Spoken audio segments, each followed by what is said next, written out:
Assalamualaikum warahmatullahi wabarakatuh. Halo teman-teman Sobat UT, sebelum memulai belajar di video ini, kalian bisa berdoa terlebih dahulu, agar dimudahkan dalam memahami materi kali ini. Berdoa dipersilahkan. Setelah selesai, kalian bisa memulai menonton video teks dan audio ini ya. Selamat belajar. Jangan lupa subscribe, like, dan komen ya. Karena ini gratis. 3, 2, 1.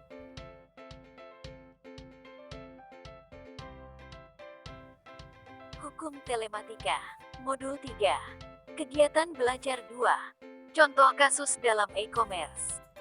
E-commerce atau disebut juga perdagangan elektronik merupakan aktivitas yang berkaitan dengan pembelian, penjualan, pemasaran barang, ataupun jasa dengan memanfaatkan sistem elektronik seperti internet atau jaringan komputer.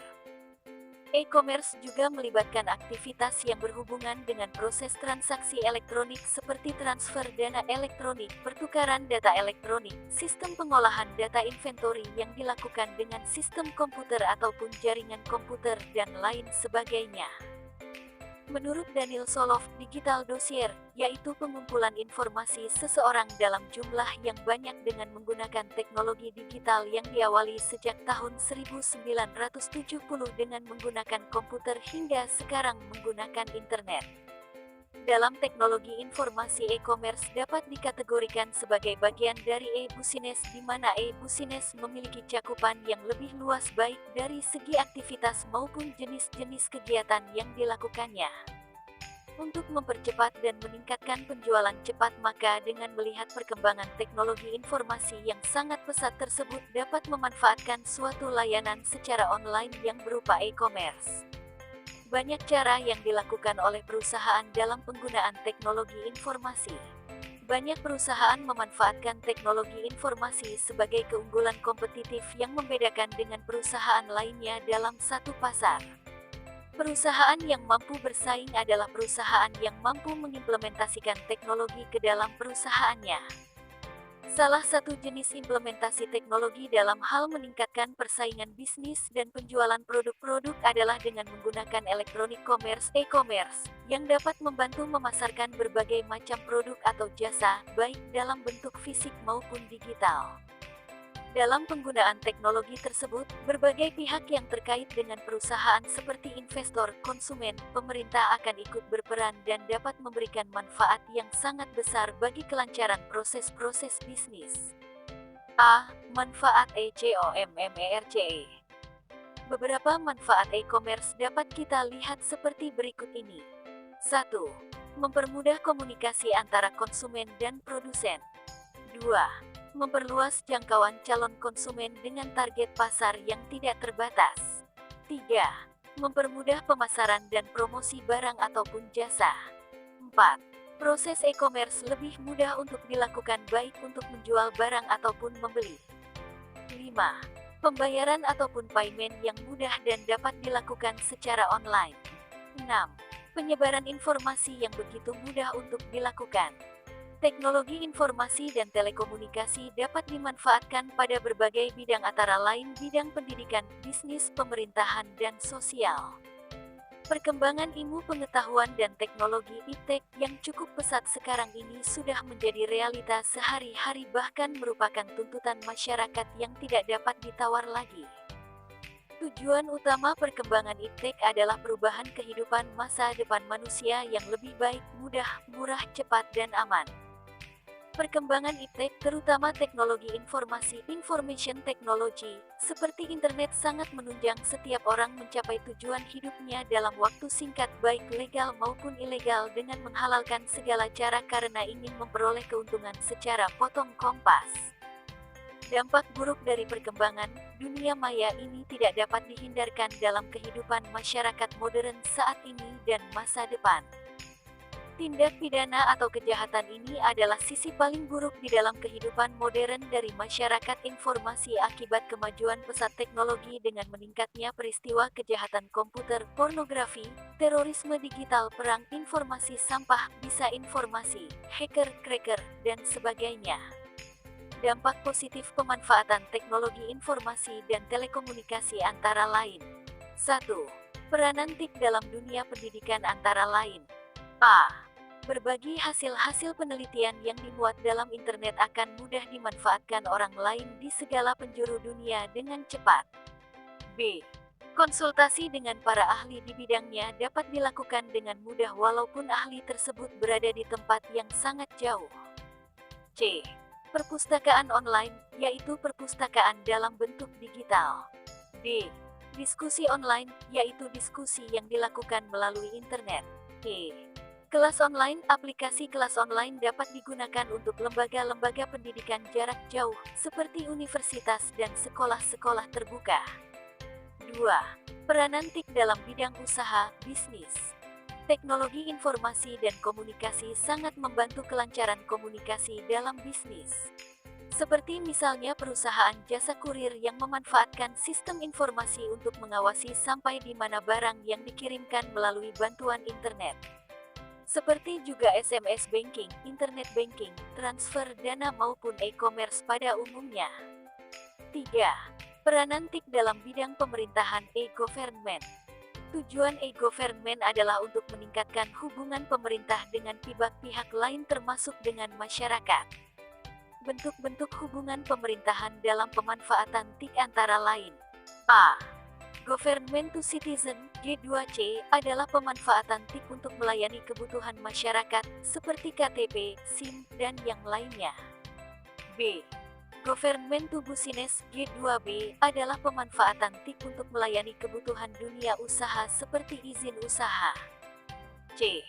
Government to Government, G2, adalah pemanfaatan TIK untuk melayani kebutuhan lembaga pemerintah lain antar departemen pemerintah di atas atau di bawahnya dan sebagainya. 4. Peranan TIK dalam bidang sosial. Untuk memantau kondisi sosial masyarakat, pemerintah memanfaatkan TIK dengan programnya yang disebut ICT4PR, Information and Communication Technology for Poverty Reduction. ICT4PR membangun pusat-pusat teknologi informasi dan komunikasi yang disebut telecentre. Telecentre adalah sejenis layanan yang memberikan kontribusi kepada pembangunan dengan cara menyediakan akses informasi, komunikasi, dan teknologi pendidikan dan keterampilan ke seluruh penduduk, menciptakan kompetensi masyarakat yang mandiri dalam ekonomi informasi dan membangun pasar serta peluang untuk sektor swasta. Pada hakikat teknologi diciptakan, sejak dulu hingga sekarang ditujukan untuk membantu dan memberikan kemudahan dalam berbagai aspek kehidupan, baik pada saat manusia bekerja, berkomunikasi, bahkan untuk mengatasi berbagai persoalan pelik yang timbul di masyarakat. TIK tidak hanya membantu dan mempermudah manusia, tetapi juga menawarkan cara-cara baru di dalam melakukan aktivitas-aktivitas tersebut sehingga dapat memengaruhi budaya masyarakat yang sudah tertanam sebelumnya. B. Contoh kasus ECOMMERCE. Seorang warga negara Indonesia diduga terlibat kasus penipuan terhadap seorang warga negara Amerika Serikat melalui penjualan online. Kasus ini terungkap setelah markas besar kepolisian mendapat laporan dari Biro Penyelidik Amerika Serikat. FBI menginformasikan tentang adanya penipuan terhadap seorang warga negara Amerika yang berinisial JC, yang diduga dilakukan oleh seorang yang berasal dari Indonesia, kata Kepala Biro Penerangan Masyarakat Brigjen Pol Boy Rafli Amar di Mabes Polri, Kamis tanggal 11 Oktober tahun 2012. Boy mengatakan seorang warga Indonesia itu menggunakan nama HB untuk membeli sebuah alat elektronik melalui pembelian online. Jadi, ini transaksi melalui online, tetapi lintas negara. Jadi transaksinya dengan pedagang yang ada di luar negeri, khususnya Amerika, kata Boy. Dalam kasus ini, kata Boy, Mabes Polri telah menetapkan satu tersangka berinisial MWR. Dia memanfaatkan website www.audiogone.com yang memuat iklan penjualan barang. Kemudian, kata Boy, MWR menghubungi JJ melalui email untuk membeli barang yang ditawarkan dalam website itu. Selanjutnya kedua belah pihak sepakat untuk melakukan transaksi jual-beli online. Pembayaran dilakukan dengan cara transfer dana menggunakan kartu kredit di salah satu bank Amerika, kata dia. Setelah MWR mengirimkan barang bukti pembayaran melalui kartu kredit, maka barang yang dipesan MWR dikirimkan oleh JJ ke Indonesia.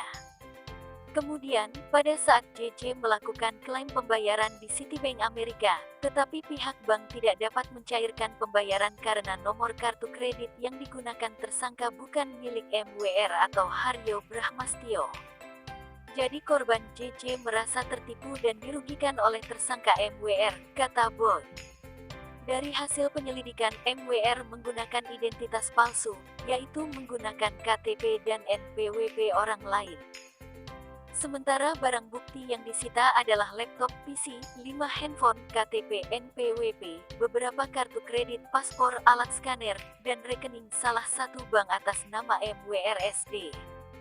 Atas perbuatannya, tersangka dikenai pasal 378 atau pasal 45 ayat 2, pasal 28 Undang-Undang Nomor L1 tentang Informasi Transaksi Elektronik. Dengan pidana penjara paling lama 6 tahun dan atau denda paling banyak Rp. 1 miliar, 1 miliar rupiah. Selain itu, Polri juga menerapkan pasal 3 Undang-Undang Nomor 8 Tahun 2010 tentang pencucian uang.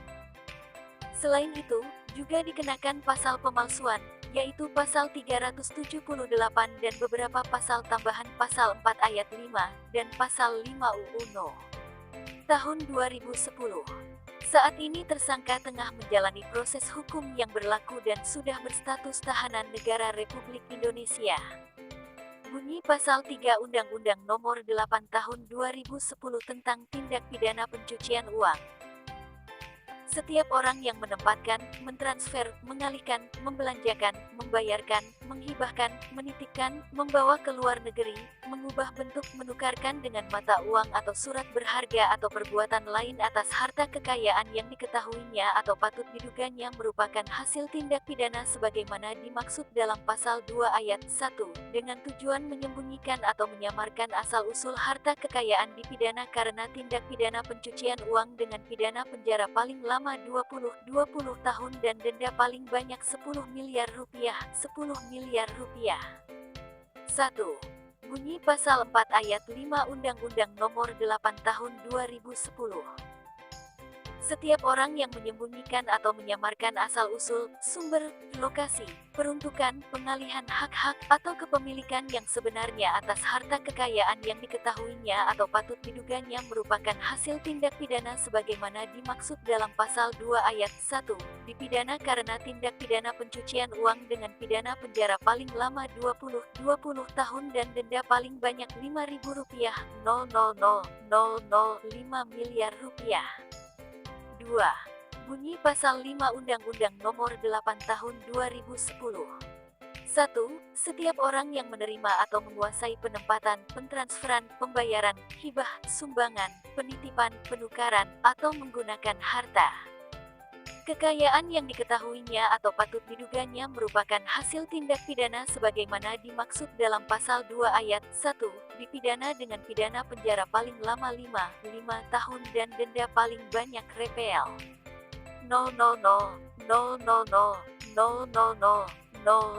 1 miliar rupiah.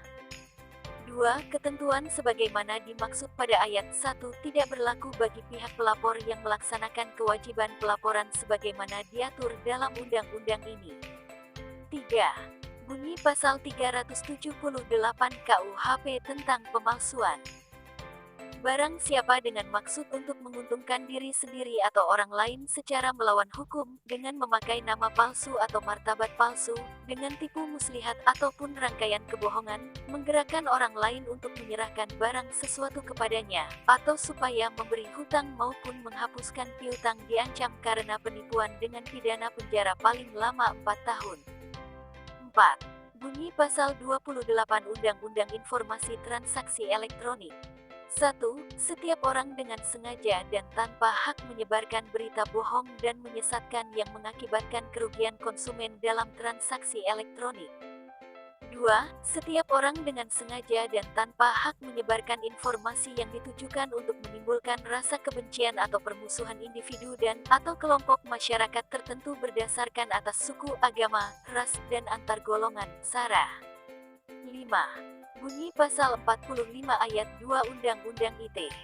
Setiap orang yang memenuhi unsur sebagaimana dimaksud dalam pasal 28 ayat 1 atau ayat 2 dipidana penjara paling lama 6 tahun dan atau denda paling banyak Rp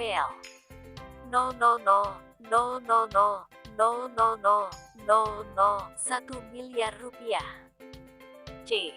Kasus Mustika Ratu Cybersquatting, yang dapat diartikan sebagai mendapatkan, memperjualbelikan, atau menggunakan suatu nama domain dengan itikat tidak baik atau jelek.